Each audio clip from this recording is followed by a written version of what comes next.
রাজ্যের বিরোধী মুখ মমতা বন্দ্যোপাধ্যায় সিঙ্গুরের জমি আন্দোলন নিয়ে ওয়াই চ্যানেলে একেবারে ধর্মতলায় টানা অনশন, টানা লড়াই আন্দোলন বাংলার মানুষ দেখেছে।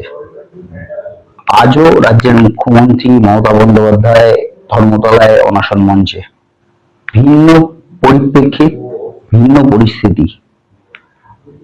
সেদিনের সেই আন্দোলন দেখেছিলেন সাংবাদিক হিসেবে প্রবীর ঘোষাল, পরবর্তী সময়ে তৃণমূল কংগ্রেসের বিধায়ক। কি পার্থক্য, অবস্থানগত কি পার্থক্য, কি বলবেন? মৌলিক পার্থক্য কিছু নেই। মানুষটা যে পাল্টায়নি মমতা বন্দ্যোপাধ্যায়, এই আজকে সেটা আরেকবার প্রমাণ হয়ে গেল।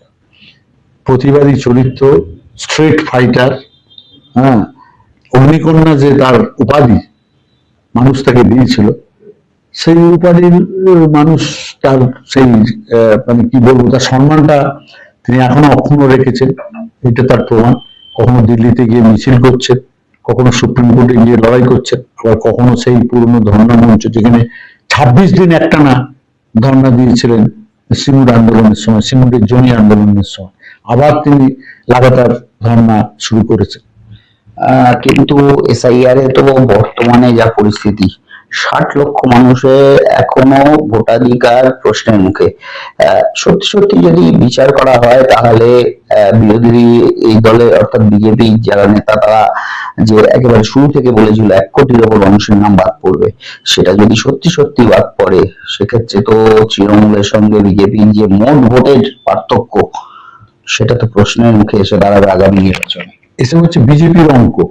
প্রথম হচ্ছে বিজেপি তার ভোটারদের চেনে নাকি? বিজেপির কোন সংগঠন আছে যে এই লোকটার নাম বাদ দিলে আমি জিতবো? ও তো দেখা যাচ্ছে মতুয়ারা যারা সবচেয়ে বেশি ভোট দিয়েছে বিজেপিকে, সেই মতুয়া গড়ে তো ম্যাক্সিমাম লোকের নাম বাদ গেছে। আর হ্যাঁ, ওরা মুসলিম ডমিনেটেড সিট গুলো নাম বাদ দিয়েছে, তা বাকি যারা আছে তারা কি বিজেপিকে ভোট দেবে নাকি? আর এইটা আমরা কেন ধরে নিচ্ছি যে 60 লক্ষ মানুষের নাম বাদ দেবে? ভারতবর্ষ কি সংবিধান শেষ হয়ে গেছে? সুপ্রিম কোর্ট শেষ হয়ে গেছে? তারা এখনো তো আছে। ভারতবর্ষে যে সংবিধান, আইন, সুপ্রিম কোর্ট আছে, মমতা বন্দ্যোপাধ্যায় তো আবার প্রমাণ করে দিয়েছেন। এই ভারতবর্ষে কোথাও কোনোদিন স্বাধীনোত্তর ভারতবর্ষে কোন লোকসভা বিধানসভার কোন ভোট পরিচালনার মধ্যে আদালতকে ঢুকতে হয়েছে, আইনকে ঢুকতে হয়েছে? হয়নি। নির্বাচন কমিশন করেছে। নির্বাচন কমিশন এমন নির্লজ্জ বিজেপির হয়ে পক্ষপাতিত্ব করেছে, সেটা মমতা বন্দ্যোপাধ্যায় বাধ্য করেছেন সুপ্রিম কোর্ট এবং দেশের আইনকে, সংবিধানকে হস্তক্ষেপ করতে। এইটাই তো সবচেয়ে বড় নৈতিক জয় তৃণমূল কংগ্রেসের মমতা বন্দ্যোপাধ্যায়। আপনি সাংবাদিক হিসেবে টিএন সেশনকেও দেখেছিলেন, জ্ঞানেশ কুমারকেও আজ দেখছেন, পার্থক্যটা কোথায়? পার্থক্য, ও যদি ভগবান হন তাহলে কি ভূত? টিএন সেশনেরও খুব সমালোচনা জ্যোতি বসু তখন মুখ্যমন্ত্রী ছিলেন করতেন, ওকে পাগলা কুকুর বলেছে, কিন্তু টিএন সেশন ঘুম ছুটিয়ে দিয়েছিল, দেখিয়ে দিয়েছিল। হ্যাঁ, তখন তো রিগিং সন্ত্রাস করে সিপিএম জিততো, তাদের বাড়াবাতে ছাই ফেলার মতো ক্ষমতা ওই টিএন সেশনের ছিল, দেখিয়ে দিয়েছে। আর জ্ঞানেশ কুমার এ তো ঠিকই বলেছে, ও তো পাঁচাটা কুকুরের মতো যেগুলো করছেন, এত নির্লজ্জ, এবং সব জিনিসটা সাধারণ মানুষের কাছে এক্সপোজ, যে মানুষ যেভাবে হেনস্থা হয়রানির শিকার হচ্ছে। আজকে যদি ভোট হয়, এসআইআরটা বুমেরাং হতে বিজেপির কাছে বাধ্য। মানুষকে এত খেপিয়ে দিয়েছে তারা। গতকালের রাজ্যপালের হঠাৎ পদত্যাগ করা বা নতুন রাজ্যপাল নিয়োগ, এই যে ঘটনাবলী, তা কোথাও গিয়ে একটা আশঙ্কা তৈরি করছে, ভোট পিছিয়ে যেতে পারে, রাজ্যে এমার্জেন্সি জারি হতে পারে। আপনি এরকম জরুরি পরিস্থিতি দেখেছেন, কি বলবেন? যদি সত্যি সত্যি তাই হয়, তাহলে বাংলার মানুষ কি মেনে নেবে? 67, 69, তার পরবর্তী সময় আরো একটা এমার্জেন্সি বাংলা দেখেছে। না, এরা বুঝতে পারছে না, এরা যেভাবে বিহারটা দখল করেছে বা যেভাবে মধ্যপ্রদেশ, মহারাষ্ট্রটা দখল করেছে, ওরা পশ্চিমবঙ্গটা ভেবেছিল তাই। প্রথমে নির্বাচন কমিশন, আচ্ছা ভারতবর্ষে কোথাও কখনো নির্বাচনী নির্ঘণ্ট প্রকাশ হওয়ার আগে, নির্বাচন কমিশন সেটা প্রকাশ করার আগে প্যারামিলিটারি ফোর্স কোন স্টেটে পাঠাতে হয়েছে? এটা কি কাশ্মীর? পাঠানো হয়েছে কেন? না, 28শে ফেব্রুয়ারি লিস্ট বেরোবে, সেই লিস্টের পর চারিদিকে গণ বিস্ফোরণ হবে, হয়নি। মানুষ এখনো থেমে আছে। এই আশঙ্কাতে পাঠানো হচ্ছে। এটা কোনো নির্বাচনী লড়াই শুরু হয়ে যাবে, মারামারি কাটাকাটি হয় বলে নয়। নির্বাচন কমিশন তাদের পাপ ঢাকবার ঢাল হিসেবে 1 তারিখ থেকে, 1 মাস থেকে তাদের পাঠিয়ে দিয়েছে রুট মার্চ করছে। তারা তাদের আশঙ্কা ছিল যে ওই ভোটার লিস্ট প্রকাশ হলে লোকের নাম বাদ যাবে, তারা সব এড়ে করে মারতে ধরতে আসবে, তাদের বাঁচাবে হচ্ছে এই যে আমাদের কি বলে সিআরপিএফ, আধা সামরিক বাহিনী। তো সেই আমি এইসব চুলচেরা বিশ্লেষণ, আমি আইন বিশেষজ্ঞ নই, চুলচেরা বিশ্লেষণ করতে পারবো না কি পরিস্থিতিতে কি হবে।